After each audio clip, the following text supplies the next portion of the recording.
Law academy വിഷയത്തിൽ ബിജെപിയോടൊപ്പം ചേർന്ന് സർക്കാരിനെ വിഷമിപ്പിക്കാൻ ആരും ശ്രമിക്കേണ്ടത് മുഖ്യമന്ത്രി പിണറായി വിജയൻ. ലോ അക്കാദമിക്ക് ഭൂമി പതിച്ചു നൽകിയത് കരുണാകരനാണെന്ന് മകൻ മുരളീധരൻ ഓർമ്മിക്കണമെന്നും മുഖ്യമന്ത്രി പറഞ്ഞു.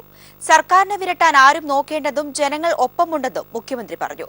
കൊച്ചിയിൽ ഡിവൈഎഫ്ഐ അഖിലേന്ത്യാ സമ്മേളനത്തിന്റെ ഭാഗമായി സംഘടിപ്പിച്ച പൊതുസമ്മേളനത്തിൽ സംസാരിക്കുകയായിരുന്നു അദ്ദേഹം. ലോ അക്കാദമിയുടെ ഭൂമി പ്രശ്നം ചരിത്ര വസ്തുതകൾ അടിസ്ഥാനമാക്കി മുഖ്യമന്ത്രി വിശദീകരിച്ചു. സർ സിപിയുടെ ഭരണകാലത്ത് നടരാജപിള്ളയിൽ നിന്നും പിടിച്ചെടുത്ത ഭൂമി ലോ അക്കാദമിക്ക് പിന്നീട് പാട്ടത്തിന് നൽകുകയായിരുന്നു. എം.എൻ. ഗോവിന്ദൻ നായർ കൃഷിമന്ത്രിയായിരിക്കെയാണ് പാട്ടത്തിന് നൽകിയത്. പിന്നീട് കരുണാകരൻ മുഖ്യമന്ത്രിയായപ്പോൾ ഈ ഭൂമി അവർക്ക് പതിച്ചു നൽകി. കരുണാകരൻ പതിച്ചു നൽകിയ സ്ഥലത്തിനു മുന്നിലാണ് മകൻ മുരളീധരൻ സമരമിരിക്കുന്നതെന്ന് പിണറായി ഓർമ്മിപ്പിച്ചു. കരുണാകരൻ കൊടുത്ത ഭൂമിക്കെതിരെ മകൻ അവിടെ ഗേറ്റിൽ ഇരുന്ന് സത്യാഗ്രഹം നടത്തുന്നത് ഔചിത്യമാണോ എന്നൊക്കെയുള്ള കാര്യം അദ്ദേഹം ആലോചിച്ചാൽ മതി. പിന്നെ അച്ഛനെതിരെ പല ഘട്ടത്തിലും നീങ്ങിയത് നമ്മളെല്ലാവരും കണ്ട കാര്യമാണല്ലോ. അതിൻ്റെ ഭാഗമായിട്ട് കണക്കൂട്ടാന്നാണ് തോന്നുന്നത്. എന്നാലും അവരൊക്കെ ആത്മാവിൽ വിശ്വസിക്കുന്നവരാണല്ലോ. ആത്മാവ് മേലേന്ന് ഇങ്ങനെ നോക്കുന്നുണ്ടാവുമല്ലോ. ഈ മോൻ ഞാൻ ഇവിടെ എത്തിയിട്ടും വിടുന്നില്ലാലോ എന്ന് ചിന്തിക്കുന്നുണ്ടാവുമല്ലോ ആത്മാവ്. ബി.ജെ.പി. കളിക്കുന്ന കളിക്കൊപ്പം കൂടി സർക്കാരിനെ പ്രതിസന്ധിയിലാക്കാനാണ് ചിലരുടെ ശ്രമം. ഇത് വിലപ്പോവില്ലെന്ന് പിണറായി മുന്നറിയിപ്പ് നൽകി. കേരളത്തിലെ ബി.ജെ.പി. കളിക്കുന്ന കളിയുടെ കൂടെ കൂടി ഈ സർക്കാരിനെ ലേശം വിഷമിപ്പിച്ച് കളിയാമെന്ന ചിന്തയിലേക്ക് ആരും നീങ്ങണ്ട. അങ്ങനെ എന്തെല്ലാം കളി നമ്മൾ കണ്ടതാണ്. 59 ഒന്നുമല്ല ഇത് കേട്ടോ. ലോ അക്കാദമി ഭൂമി തിരിച്ചുപിടിക്കുന്ന വിഷയത്തിൽ സർക്കാരിന് നിയമപരിമിതിയുണ്ടെന്ന് മുഖ്യമന്ത്രി പറഞ്ഞു. ഇതറിയുന്നവർ തന്നെയാണ് രാഷ്ട്രീയ മുതലെടുപ്പിനു വേണ്ടി ശ്രമിക്കുന്നതെന്നും മുഖ്യമന്ത്രി പറഞ്ഞു. News bureau, Kochi. ഡിവൈഎഫ്ഐ അഖിലേന്ത്യാ പ്രസിഡന്റായി പി. എ. മുഹമ്മദ് റിയാസിനെ കൊച്ചിയിൽ നടന്ന 10ാം അഖിലേന്ത്യാ സമ്മേളനം തെരഞ്ഞെടുത്തു. ബംഗാളിൽ നിന്നുള്ള അവോയ് മുഖർജി ജനറൽ സെക്രട്ടറിയായി തുടരും. എൻ ഷംസീറിനെ വൈസ് പ്രസിഡന്റായും എം സ്വരാജിനെ ജോയിന്റ് സെക്രട്ടറിയായും തെരഞ്ഞെടുത്തു. പുതിയ കേന്ദ്ര സെക്രട്ടേറിയറ്റിൽ 5 വനിതകളെ ഉൾപ്പെടുത്തിയിട്ടുണ്ട്. അഖിലേന്ത്യാ പ്രസിഡന്റായിരുന്ന എം.ബി. രാജേഷ് സ്ഥാനമൊഴിഞ്ഞ സാഹചര്യത്തിലാണ് പി. എ. മുഹമ്മദ് റിയാസിനെ പ്രസിഡന്റായി തെരഞ്ഞെടുത്തത്. ബംഗാളിൽ നിന്നുള്ള അഭോയ് മുഖർജി ജനറൽ സെക്രട്ടറിയായി തുടരും. ദില്ലിയിൽ നിന്നുള്ള ബൽബീർ പർസാരെയാണ് ട്രഷറർ. 83 അംഗ പുതിയ കേന്ദ്ര കമ്മിറ്റിയെയും സമ്മേളനം തെരഞ്ഞെടുത്തു. ഇതിൽ 8 പേർ കേരളത്തിൽ നിന്നാണ്. എൻ ഷംസീറിനെ വൈസ് പ്രസിഡന്റായും എം സ്വരാജിനെ ജോയിന്റ് സെക്രട്ടറിയായും തെരഞ്ഞെടുത്തു. പുതിയ കേന്ദ്ര സെക്രട്ടേറിയറ്റിൽ 5 വനിതകളെ ഉൾപ്പെടുത്തിയിട്ടുണ്ട്. ഡിവൈഎഫ്ഐയുടെ എല്ലാ കമ്മിറ്റികളിലും 20% വനിതാ പ്രാതിനിധ്യം ഉറപ്പാക്കുന്ന ഭരണഘടനാ ഭേദഗതി പ്രതിനിധി സമ്മേളനം അംഗീകരിച്ചിരുന്നു. Nitin Kanichery, Biju Kandakkai, A Satheesh, A Raheem, P Divya, V Rajeena എന്നിവരാണ് കേരളത്തിൽ നിന്നുള്ള കേന്ദ്ര കമ്മിറ്റി അംഗങ്ങൾ. കോഴിക്കോട് കോട്ടുളി സ്വദേശിയാണ് മുഹമ്മദ് റിയാസ്. കോഴിക്കോട് ജില്ലാ പ്രസിഡന്റ്, സെക്രട്ടറി, സംസ്ഥാന ജോയിന്റ് സെക്രട്ടറി എന്നീ സ്ഥാനങ്ങൾ വഹിച്ചിട്ടുള്ള റിയാസ് അഖിലേന്ത്യാ ജോയിന്റ് സെക്രട്ടറിയായി പ്രവർത്തിച്ചു വരികയായിരുന്നു.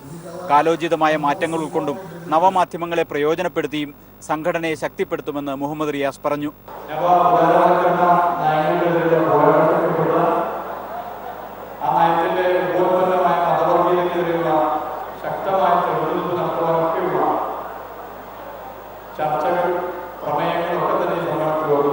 സ്ഥാനമൊഴിഞ്ഞ പ്രസിഡന്റ് എം.ബി. രാജേഷിനും മറ്റ് ഭാരവാഹികൾക്കും സമ്മേളനം വികാരനിർഭരമായ യാത്രയയപ്പാണ് നൽകിയത്.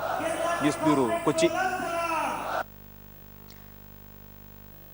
ലോ അക്കാദമി ലോ കോളേജ് അനിശ്ചിതകാലത്തേക്ക് അടച്ചിടാൻ മാനേജ്മെന്റ് തീരുമാനിച്ചു.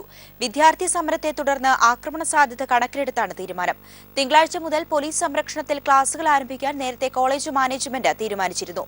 ക്ലാസിൽ കയറാൻ വരുന്ന വിദ്യാർത്ഥികളെ സമരക്കാർ തടഞ്ഞാൽ ഇത് അക്രമ സംഭവങ്ങൾക്ക് വഴിവെക്കുന്ന നിരീക്ഷണത്തിലാണ് കോളേജ് അടച്ചിടാൻ തീരുമാനിച്ചത്.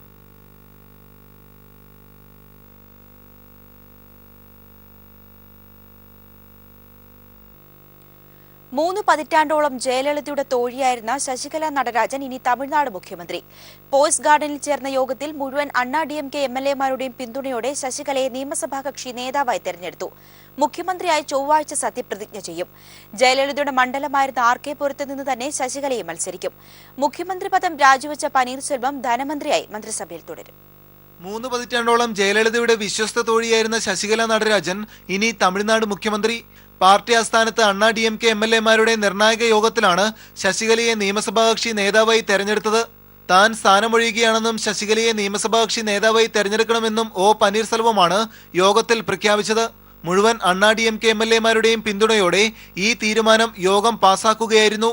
പനീർസെൽവം രാജിവെച്ചതായും ചിന്നമ്മ ഇനി തമിഴ്നാടിനെ നയിക്കുമെന്നും മുഖ്യമന്ത്രിയുടെ ഓഫീസ് ഔദ്യോഗികമായും അറിയിച്ചു. ഗവർണർ സി വിദ്യാസാഗർ റാവുവിനെ കണ്ട് ശശികല ഇനി അണ്ണാ DMK MLA-മാരുടെ പിന്തുണ അറിയിക്കും. ഇതോടെ 2 ദിവസത്തിനകം മുഖ്യമന്ത്രിയായി ശശികല സത്യപ്രതിജ്ഞ ചെയ്യും.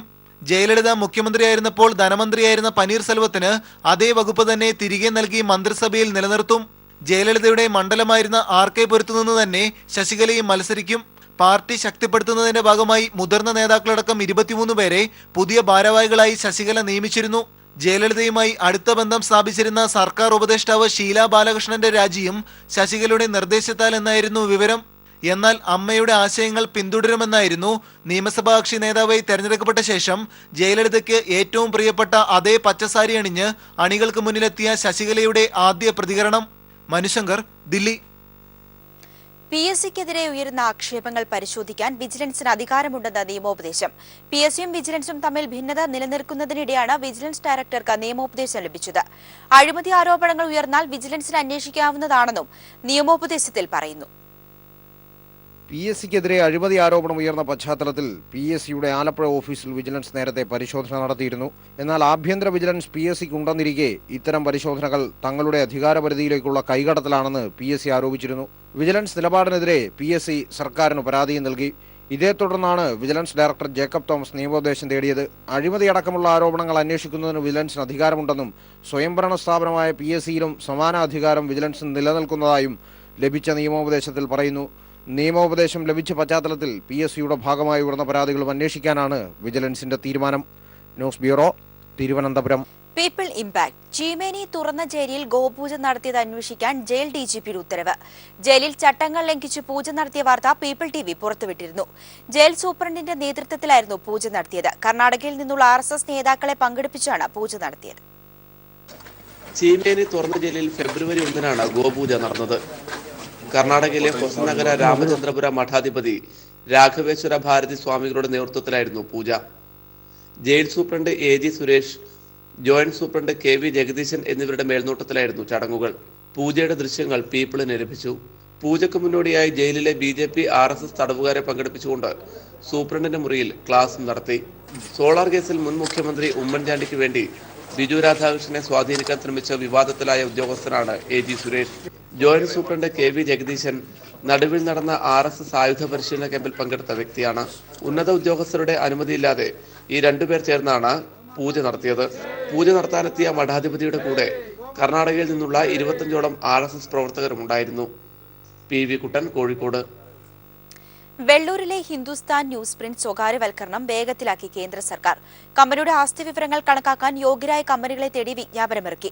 കോട്ടയം ജില്ലയിലെ ഏക പൊതുമേഖലാ സ്ഥാപനമായ HNL സ്വകാര്യവൽക്കരണത്തിനെതിരെ തൊഴിലാളികൾ സമരരംഗത്താണ്. മൂവാറ്റുപുഴയാറിന്റെ തീരത്ത് 600 ഏക്കറിൽ 100 കോടി രൂപ മുതൽ മുടക്കി കേന്ദ്ര സർക്കാർ 1982-ൽ ആരംഭിച്ച ഹിന്ദുസ്ഥാൻ ന്യൂസ് പ്രിന്റിന് വളർച്ചയുടെയും വികസനത്തിന്റെയും പാതകൾ തരണം ചെയ്യാനുള്ള സാധ്യതകളും ശക്തിയുമുണ്ട്. നാളിതുവരെ ഉൽപാദന ലക്ഷ്യത്തിന് മുകളിൽ ഉൽപാദനം വർദ്ധിപ്പിച്ച് മിനിരത്ന കമ്പനിയിൽ ഇടം നേടിയ HNL 2012-13 വരെയുള്ള വർഷങ്ങളിൽ തുടർച്ചയായി ലാഭം നേടി. കമ്പനി ലാഭവിഹിതമായി 117 കോടി രൂപയാണ് കേന്ദ്ര സർക്കാരിന് നൽകിയത്. ന്യൂസ് പ്രിന്റ് ഇറക്കുമതി ചുങ്കം കേന്ദ്ര സർക്കാർ പൂർണ്ണമായി എടുത്തുകളഞ്ഞതും കാലോചിതമായി കമ്പനിയെ വൈവിധ്യവൽക്കരിക്കാൻ തയ്യാറാകാത്തതും HNL-ന് തിരിച്ചടിയായി. 2012 മുതൽ 15 വരെ നഷ്ടമുണ്ടായി. 2015-16-ൽ അതെല്ലാം അതിജീവിച്ച് 1,42 ലക്ഷം രൂപ ലാഭം നേടിയ HNL ശക്തമായ തിരിച്ചുവരവ് നടത്തി. ഈ സാഹചര്യത്തിലാണ് HNL സ്വകാര്യവൽക്കരണവുമായി കേന്ദ്ര സർക്കാർ മുന്നോട്ടു പോകുന്നതെന്ന് CITU ദേശീയ സെക്രട്ടറി K ചന്ദ്രൻപിള്ള പറഞ്ഞു. ഇറക്കുമതിയുടെ ഭീഷണിയിൽ നിന്ന് ചിന്താശൂന്യമായ തീരുവ ഒഴിവാക്കലിൽ നിന്ന് ഗവൺമെൻറ് പിന്മാറുകയും കാലോചിതമായ വികസനത്തിന് സാങ്കേതികവിദ്യ അടക്കം സ്വീകരിക്കുന്നതിന് അവരെ അനുവദിക്കുകയും ചെയ്യുന്ന ഒരു നടപടിയാണ് യഥാർത്ഥത്തിൽ ഇപ്പോൾ ആവശ്യം. കമ്പനിയുടെ ആസ്തി വിവരങ്ങൾ കണക്കാക്കാൻ യോഗ്യരായ കമ്പനികളെ തേടി കേന്ദ്ര സർക്കാർ വിജ്ഞാപനമിറക്കി. 2 മാസത്തിനകം ആസ്തികൾ കണക്കാക്കി കമ്പനി സ്വകാര്യ മേഖലയ്ക്ക് കൈമാറാനാണ് കേന്ദ്ര നീക്കം. കമ്പനി സ്വകാര്യവൽക്കരണത്തിനെതിരെ CITU, INTUC, BMS എന്നീ ട്രേഡ് യൂണിയനുകളുടെ സംയുക്ത സമരസമിതി പ്രക്ഷോഭത്തിലാണ്. TP Prasanth, news bureau, Kottayam. Kozhikode പേരാമ്പ്രയിൽ ആരംഭിക്കുന്ന കോക്കനട്ട് പ്രൊഡ്യൂസർ കമ്പനി മുഖ്യമന്ത്രി പിണറായി വിജയൻ ഉദ്ഘാടനം ചെയ്തു. നാളികേരത്തിൽ നിന്നും വിവിധ ഉൽപ്പന്നങ്ങൾ ഉണ്ടാക്കി നാളികേര കൃഷിക്ക് പ്രോത്സാഹനം നൽകുകയാണ് കമ്പനി ലക്ഷ്യം വെക്കുന്നത്.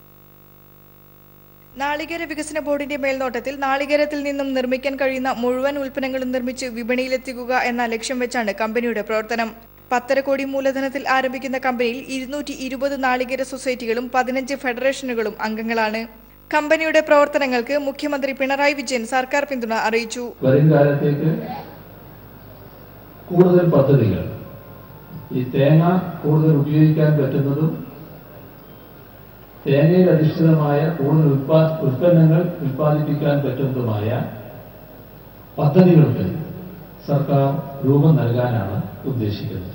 ഓഹരി വിലയേക്കാൾ 3 രൂപ അധിക വിലയ്ക്കാണ് കമ്പനി നാളികേര കർഷകരിൽ നിന്നും നാളികേരം സംഭരിക്കുക. നീര ഹണി, നീര ഷുഗർ, വിനെഗർ, തേങ്ങാപ്പാൽ തുടങ്ങി നിരവധി ഉൽപ്പന്നങ്ങളാണ് വിദേശ വിപണി ലക്ഷ്യമിട്ട് കമ്പനി ഉത്പാദിപ്പിക്കാൻ ഒരുങ്ങുന്നത്. News bureau, Kozhikode. കേരള സാഹിത്യോത്സവത്തിൽ കൈരളി ന്യൂസ് ഓൺലൈന് പുരസ്കാരം. സാഹിത്യോത്സവത്തിന്റെ സമഗ്ര റിപ്പോർട്ടിംഗിനാണ് പുരസ്കാരം.